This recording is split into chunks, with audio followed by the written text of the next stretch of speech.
Hello guys and welcome to this new vid. I've got a parcel here, it just came in the mail, let's have a look at it together. But first, let me just show you what I did with my Hamilton Intra-Matic.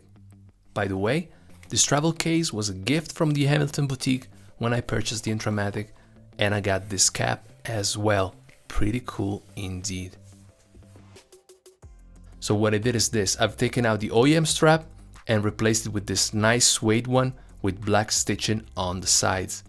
Also, I have removed the nasty and cheap pin buckle the strap came with and replaced it with the original from Hamilton. I have to say, I am pretty pleased with the overall result. Now the Intra-Matic comes with different straps. For the Panda with black and white dial, it is actually down to two options, black leather and mesh.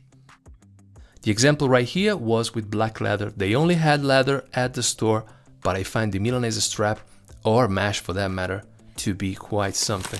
So what I did is I went and ordered one. Let's rip into this one.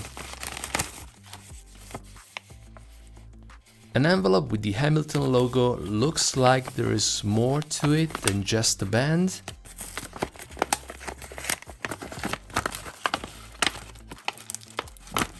Alright, this is the Milanese band, all sealed and oh nice. What we have here is a pry tool, signed Hamilton as well, real nice. Back to the bracelet. Actually, I was expecting an easy clip system, pretty disappointed there, but unfortunately that's not the case. I think I'm gonna resort to my trusty spring bar removal tool right here. I love this thing. Actually, I use this on Rolex. And guys, do yourself a favor, just try it. No point in fidgeting with the regular pry tool. This will do a safer and quicker job. I'm going to give it a shot now and we'll get back to you in a jiff. A few moments later. Wow, it is looking good. I do love a deploying clasp, by the way, and I gotta admit, this is really comfortable. It changes the look of the Intra-Matic dramatically.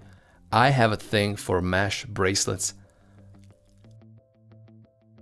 Okay guys, I'm wrapping this one up. Thank you for watching. Signing out. Peace.